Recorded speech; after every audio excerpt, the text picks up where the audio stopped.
Storage Wars been going on for 17 seasons. So, Darrell, me worked together for probably over 100 episodes. We were rivals, but we respected each other. Somebody got a phone call, I think, and they said that they had verified that through the police department that he had taken his own life. Darrell Sheets was the last person anyone expected to walk away from $75,000 without a word. But he did. And the people watching had no idea they were witnessing a goodbye. In his final weeks, Darrell was living a second life his audience never saw, one tied to secrets that may have destroyed everything he built. Now, investigators are still trying to piece together what really happened. So how does a man who never stopped fighting end up like this? Join us as we unveil Darrell Sheets' final days. Something was wrong before anyone knew it. A few weeks before April 22, 2026, Darrell reached out to a longtime associate, fellow Storage Wars star Dusty Riach, about selling an estate collection.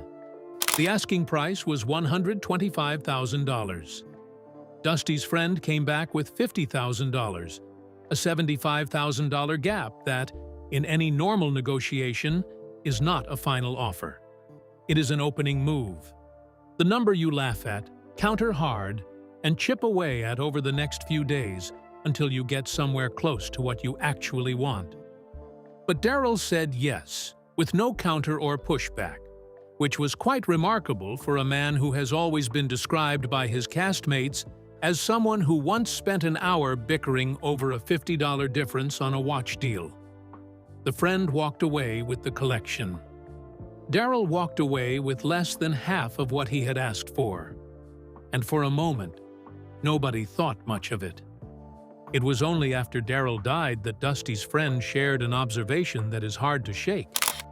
In that moment, Darrell had seemed like a man tying up his affairs. It was only one person's interpretation of a single deal. But knowing what came 6 weeks later, it is difficult to hear it any other way.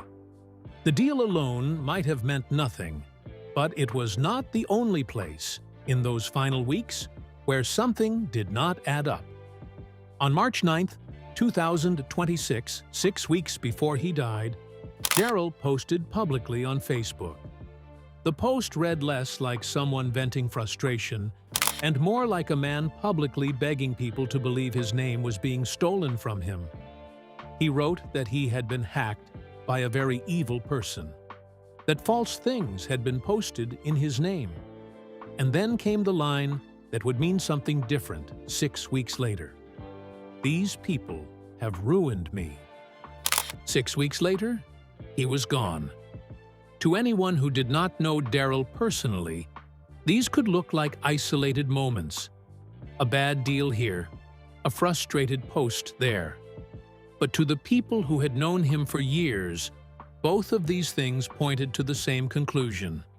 The gambler, the man who never folded, had been folding for a while.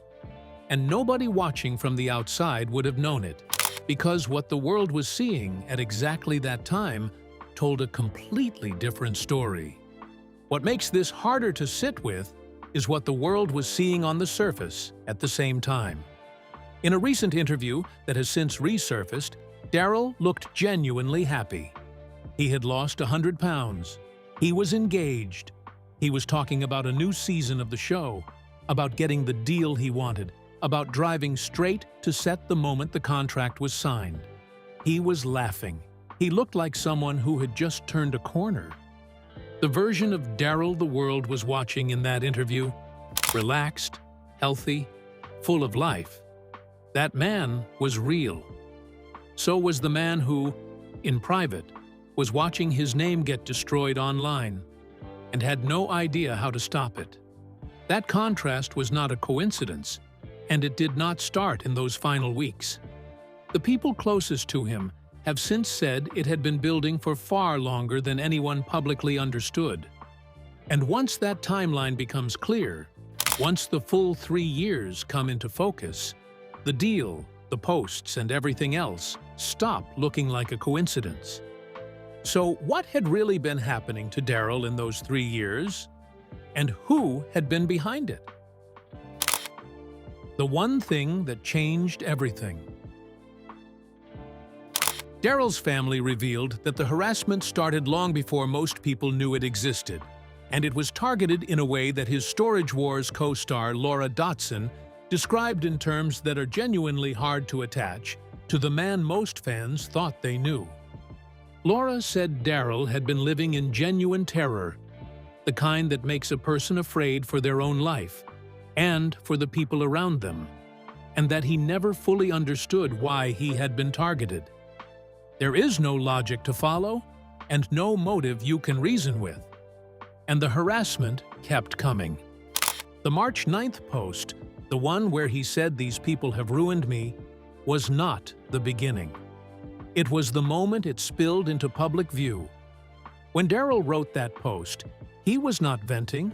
He was trying to get ahead of a lie that was already spreading faster than he could contain it, asking the people who followed him to believe that the words being put in his mouth were not his. For someone who had spent 15 years building that reputation from the ground up, watching it get dismantled by someone hiding behind a screen was a specific kind of devastation. According to Laura, it made Darrell feel like less than himself, like someone had reached in and taken something that could not be given back.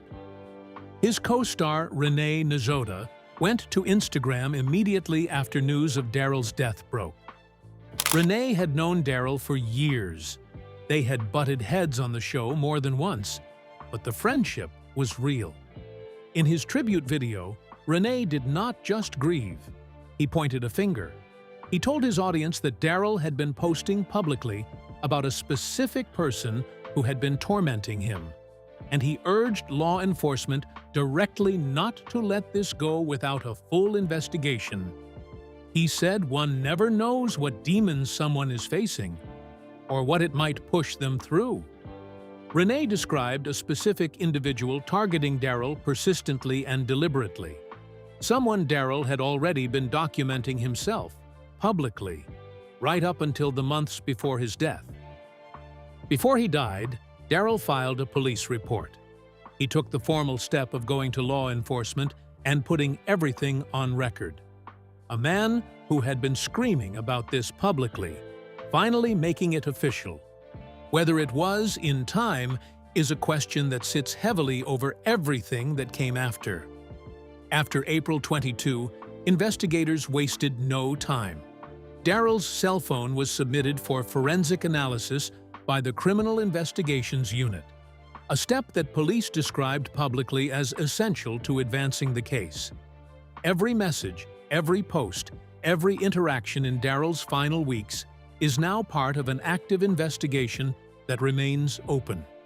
But to understand what this harassment actually cost him, it helps to understand exactly what Darrell had spent his whole life building, and how much of it was now on the line.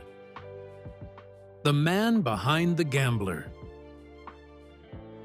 He came up through the world of storage auctions long before television ever found him.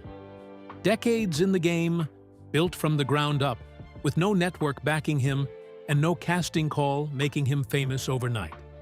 When Storage Wars launched on A&E in 2010, Darrell showed up as exactly himself. And that authenticity, that genuine, loud, relentless love of the hunt, is what made him impossible to look away from. Over 15 seasons and 163 episodes, he became the heartbeat of that show. The gambler, the guy who would bid on a unit nobody else believed in, crack open a dusty box in the back corner, and pull out something that made everyone in the room go quiet. His catchphrase, "This is the wow factor," was not scripted. It was a genuine reaction from a man who had been chasing that feeling his entire adult life. But what made Darrell more than just a television personality was his son. Brandon Sheets, known on the show as Side Bet, appeared alongside his father for years, and watching the two of them work together was something different from the usual reality TV dynamic. It was a father and son genuinely sharing something they both loved. Fans did not just watch Darrell to see what was in the next unit. They watched to see the two of them, the banter, the trust, the competition, the pride that neither of them was particularly good at hiding. Then came 2019. Darrell was at a Justin Timberlake concert when the symptoms hit. A heart attack, at a rock concert, in the middle of what should have been a good night. He survived, and he later acknowledged that it may have stopped something far worse from happening. But it changed things. He stepped away from the television. He moved to Lake Havasu City, Arizona. He opened an antique shop called Havasu Show Me Your Junk, a name that only someone with his specific history could have come up with and meant completely sincerely. It looked like a man choosing peace, a slower pace, a quieter chapter after a big life. He had appeared on camera looking like a man who had conquered something. The interview the world had seen showed a man who looked like he had landed exactly where he was supposed to be. What it could not show was what was running underneath. Because while Darrell was talking on camera about new seasons and new contracts, the foundation he had rebuilt with his own hands was being quietly cracked from the outside. Because even in a quieter chapter, he was still exactly himself. That was the foundation he had put together with his own hands, and it was that foundation that someone had spent 3 years trying to crack. Knowing what was happening beneath the surface at that same time makes that interview genuinely painful to watch. Because while Darrell was describing a man who had won the deal, the health, the relationship, the comeback, he was also a man who had been silently fighting something for years that had nothing to do with any of it. Something that no weight loss, new contract, and no engagement ring could fix. And that had been getting worse for years. Laura described the contrast in a way that has stuck with people who heard it. She said even strong men, men you would never expect to have their confidence broken, can be worn down. And she said the harassment made Darrell feel like less than himself. And it raises a question that gets harder the longer it sits. If Darrell's own castmates knew, if his family knew, if he had gone to law enforcement himself. All of that was already on record, which makes what happened at 2 a.m. on April 22 harder to understand, not easier. So what did investigators actually find when they got to Chandler Drive? 2 a.m. on Chandler Drive. At 2 o'clock in the morning on April 22, 2026, officers from the Lake Havasu City Police Department were called to a residence on the 1500 block of Chandler Drive in Lake Havasu City, Arizona. Someone had called to report a body. When officers arrived, they found Darrell Sheets. He was 67 years old. He had suffered what appeared to be a self-inflicted gunshot wound to the head. He was pronounced dead at the scene. His body was turned over to the Mojave County Medical Examiner's Office for further investigation. In the days that followed, the Mojave County Medical Examiner officially confirmed the manner of death as self-harm. Toxicology results were still pending at the time of that ruling, and the case remained under active investigation. It still is. But what happened next is where the story moves beyond tragedy and into something with genuine unresolved weight. Almost immediately, the Criminal Investigations Unit submitted Darrell's cell phone for forensic analysis, a step police called essential to advancing the case. Investigators stated they were also conducting a thorough review of his social media activity in the weeks leading up to his death. Who was Darrell communicating with in those final weeks? What did those messages add up to? And was there a direct line between what was happening online and what happened on Chandler Drive? As of now, none of those answers has been made public. But while the investigation works toward them, there is already something that does not require a forensic report to establish. The cyberbullying angle was not introduced after the fact by people looking for someone to blame. Darrell himself had introduced it. He had posted about it. He had reported it. He had a documented, named individual he had publicly accused of targeting him, someone his castmates were openly urging law enforcement to investigate by name. And Darrell's own words, posted 6 weeks before he died, described a man who felt destroyed by what had been done to him online. Someone who felt his identity had been taken, his reputation attacked, his name used to spread lies he had no control over. What the phone forensics may ultimately prove or disprove is whether there is a direct, documentable line between a specific person's actions online and the night Darrell walked into that house on Chandler Drive and did not walk out. That question has not been answered. The investigation is still active, the forensic results have not been released, and the full picture of what drove Darrell to that night is still being assembled. Because if that line gets established, this stops being a tragedy about a man who lost a private battle. It becomes a case about what one person's deliberate actions drove another person to do, and that carries a very different set of consequences. So where does that leave the people Darrell left behind? His son, his castmates, the fans who watched him for 15 years. And what did they say when the silence finally broke? The question nobody is asking loudly enough. That silence was understandable. When Brandon finally spoke, on April 30th, 2026, he posted on Instagram a carousel of photographs, years of moments with his father, the kind of images a family holds onto because they understand they will matter. His caption skipped past the questions people were asking and said only what a son needed to say. He wrote that his heart was broken. He said he would do his best to live in his father's honor. He asked people to keep building the memories and carry on the legacy of Darrell, the gambler, Sheets. And then he added something that has stayed with people who read it. He wrote that the love everyone has for his father and all his kindness is only a small portion of who Darrell truly was. Only a small portion. That phrase alone rewrites everything the audience thought they knew about the man they watched for 15 years. Because it means the gambler, the catchphrases, the loud bids, and bigger wins were just the surface of someone far more layered than a television show could contain. Brandon went on to say that he could not answer everyone's questions right now. That time was needed. What mattered was remembering all the good his father had been, and would continue to be, through Brandon's own son, the grandson Darrell had already made memories with before he died. A&E released a statement describing Darrell as a beloved member of the Storage Wars family, and extending thoughts to his family and loved ones. Laura spoke about the contradiction of losing someone this way, when that same person had once expressed complete disbelief that anyone could reach a place that dark.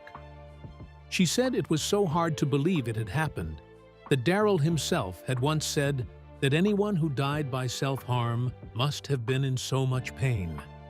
He had no framework for that kind of darkness then. By the end, he was living inside it. Renee had put it plainly that watching someone on screen does not mean you know them, and it does not give anyone the right to treat a real person as a target. He said that just because someone watches a person on television does not mean they know them. It does not entitle anyone to target them. It does not give anyone the right to decide that a public figure is a fair target for sustained, deliberate cruelty. Because what is happening on screen is a fraction of what is happening in real life, and the damage done in private reaches places that a camera will never follow. The $50,000 deal without a counter, the hacked Facebook post, the police report, these were not random events. They were a man signaling, in every way he knew how, that something was terribly wrong. As of now, No individual has been named, no charges filed, and the forensic results from his phone, the piece of evidence police themselves called essential, have not been released. And the investigation into what drove him to that point is still open. What is already assembled is this: a man who fought hard for everything, his career, his health, his comeback, his family, was being systematically broken down by something he could not physically confront. And by the time the people around him understood the full weight of what he was carrying, it was 2 o'clock in the morning on Chandler Drive. If the forensic analysis confirms that sustained cyberbullying drove Darrell to April 22, should the person responsible face criminal charges? And what would that justice actually look like? And if Darrell filed a police report, posted publicly, and had 3 years of documented harassment on record, at what point does the failure to act become its own kind of accountability? Share your thoughts with us in the comments section. Remember to like, share, and subscribe for more. Also, click the next video showing on your screen. You will enjoy it.